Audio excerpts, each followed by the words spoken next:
Olá pessoal, bem-vindos ao canal Verde e Amarelo News, seu canal de cortes e notícias. Nesse episódio, você irá ver o discurso do deputado Nikolas Ferreira no Fórum Internacional sobre Segurança Pública e conhecer as políticas de Nayib Bukele. Será que é possível replicar o modelo de El Salvador no Brasil? Deixe sua opinião nos comentários e fique com o vídeo. Brazil does not defeat criminal factions because they are in the government. I agree with you, Mr. Bukele.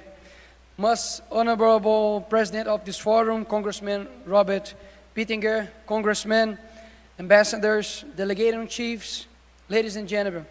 My name is Nikolas Ferreira. I'm a Christian and a father of 2 daughters, married, of course.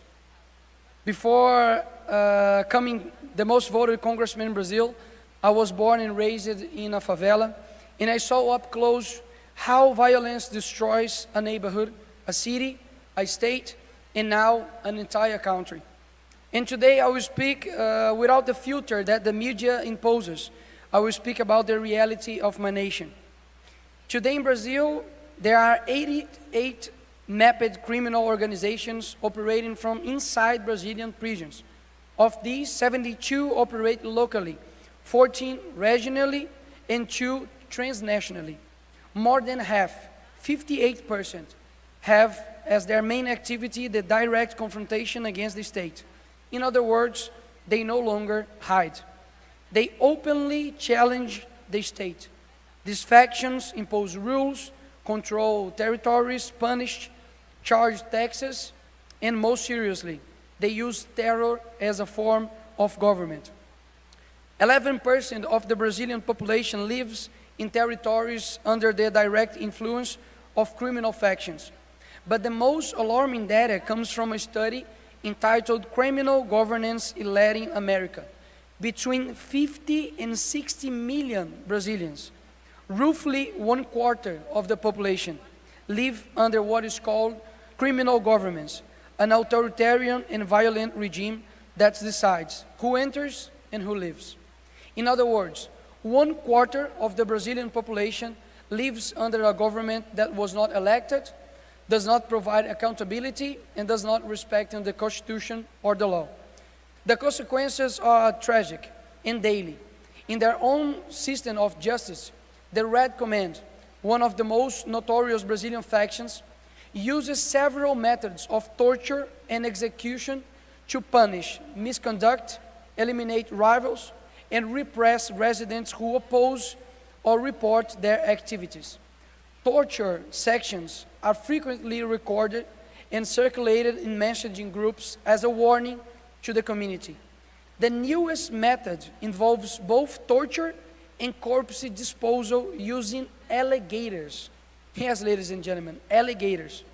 Another consequence brought by criminal factions is the warlike atmosphere and the rise in deaths caused by stray bullets.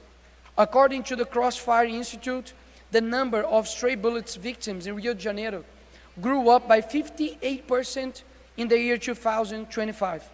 In the first 75 days of this year, 41 people were struck compared to 26 in the same period the previous year. Innocent people, children, workers, father, die simply for being in the wrong place, in the wrong country. And once again, I agree with President Bukele when he says that the first step to fixing a country is to bring peace. Because it's useless to have healthcare, education, and roads if you do not have security, and may end up being killed by a straight bullet on the way. And it gets worse. In the year 2024, Brazil recorded an increase of 33.8% in deaths of police officers. 170 officers were murdered, men and women who left home to protect society and returned in coffins draped with the national flag. Another 126 committed suicide, victims of psychological abandonment and the constant pressure of being treated as criminals for simply enforcing the law. But Brazil's tragedy goes beyond regional statistics. In just 2 years, there were 73,190 lives lost. All Brazilians murdered within their own territory.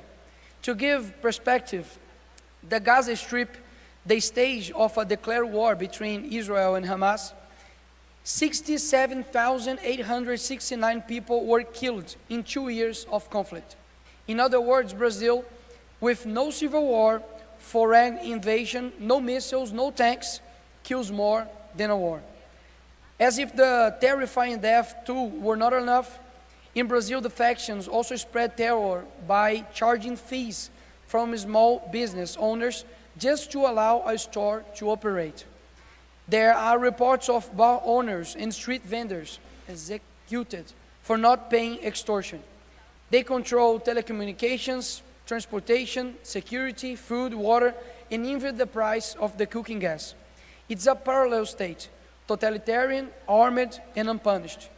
But the real scandal is this: such a parallel state only exists because the official state tolerates it and often funds it. Beyond extortion, factions expel families from their homes, leaving them homeless, and then rent these properties to finance the criminal organizations. In Fortaleza, capital of the state of Ceará, residents were expelled from their own homes in at least 49 neighborhoods. In 21 months, 219 expulsions were recorded, according to the Public Security Secretariat.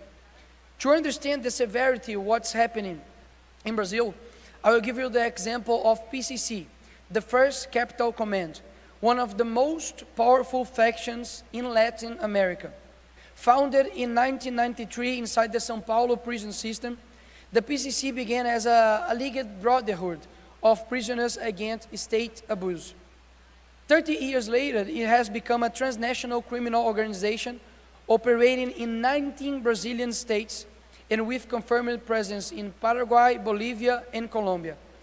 Today, the PCC moves billions of reais per year with hierarchical structure, internal codes, its own tribunals, and the ability to corrupt public agents or infiltrate business activities such as gas stations.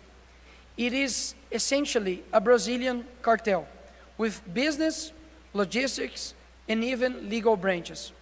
It was the PCC that carried out the first execution of a judicial authority by organized crime in Brazil, the judge Antônio José Machado Dias, murdered in March 2023 in Presidente Prudente, São Paulo.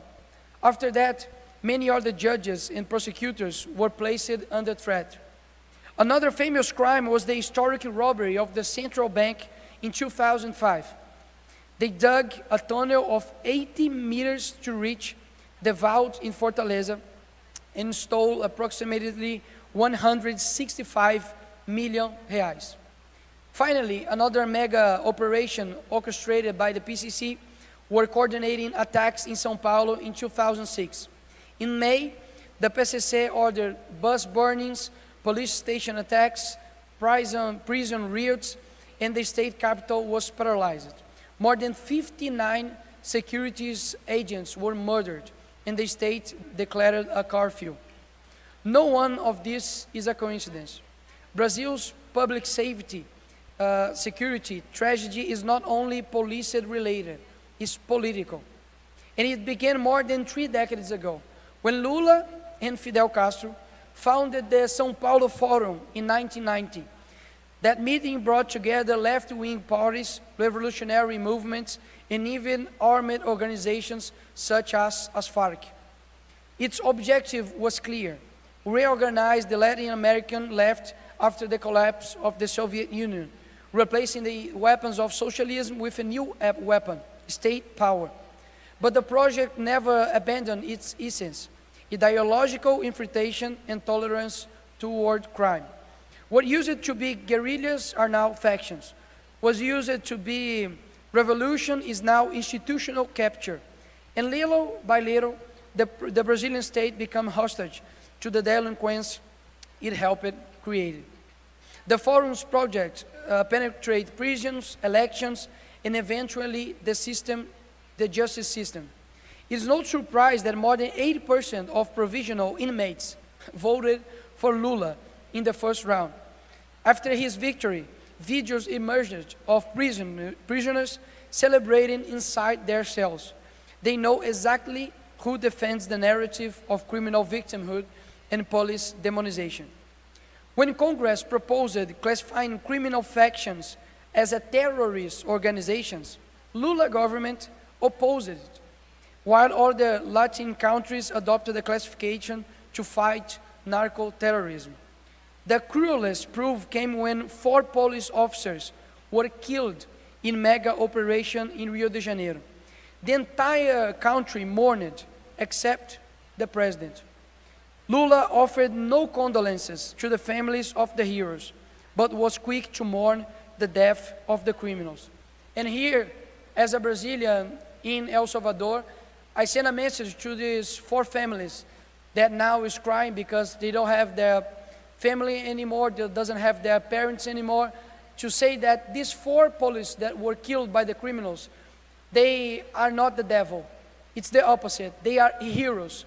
Not for Brazil, but I'm sure for you guys also, and to the whole world.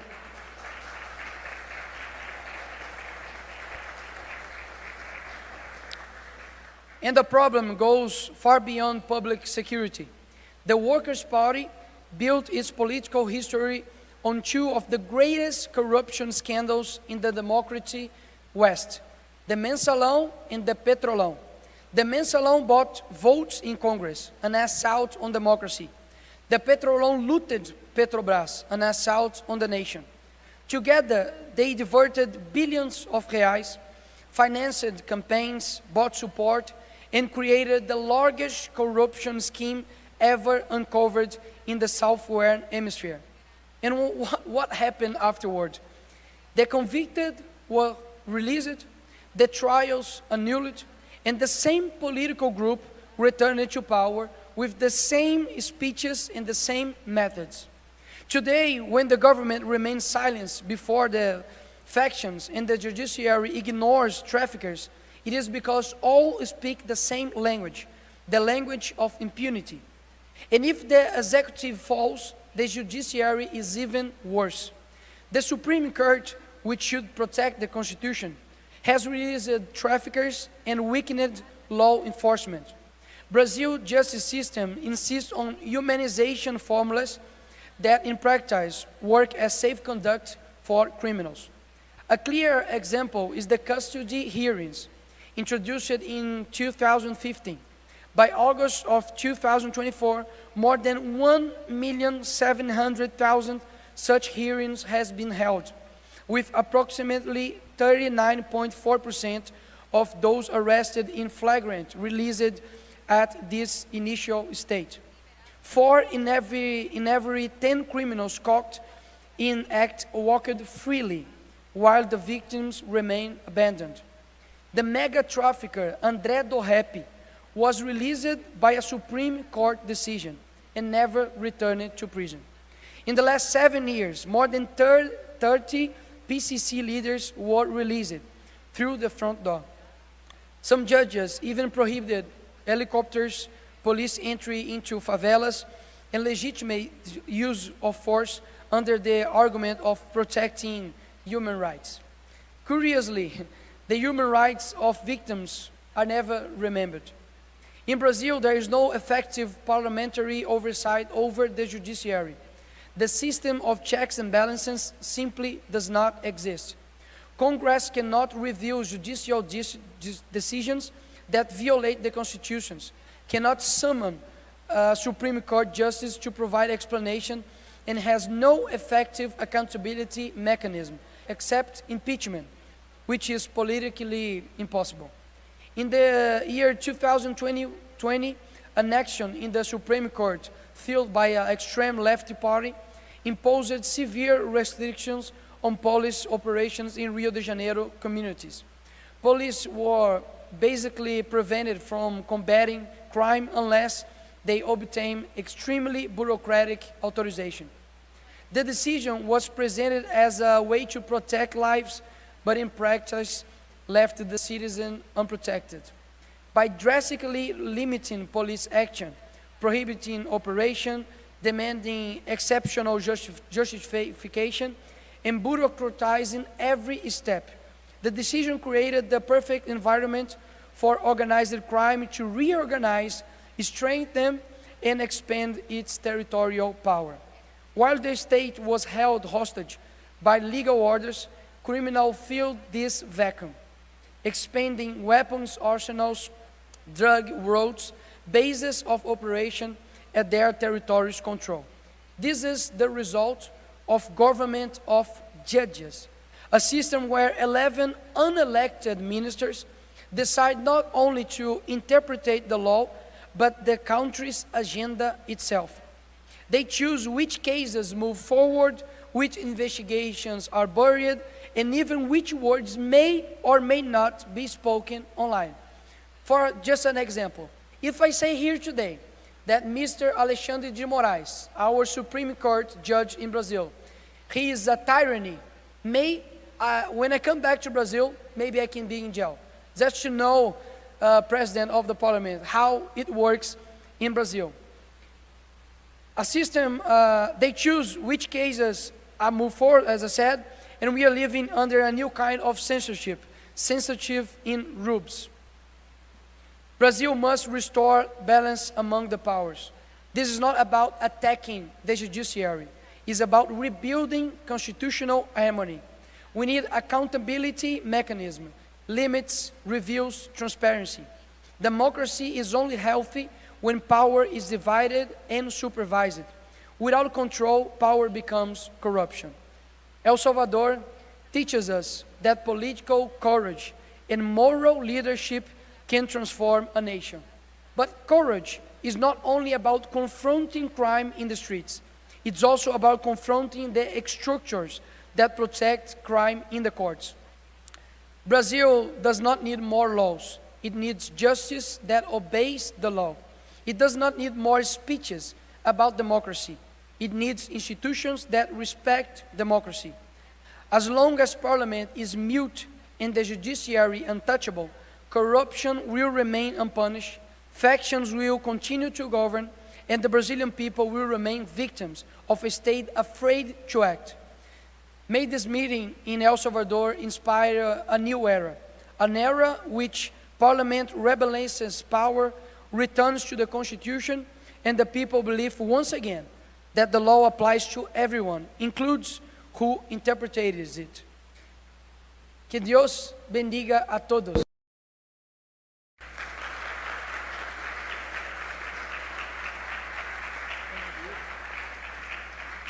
Thank you very much for those refreshing insights. It really resonated with me. You got my vote, and give a plaque for you. Thank you again.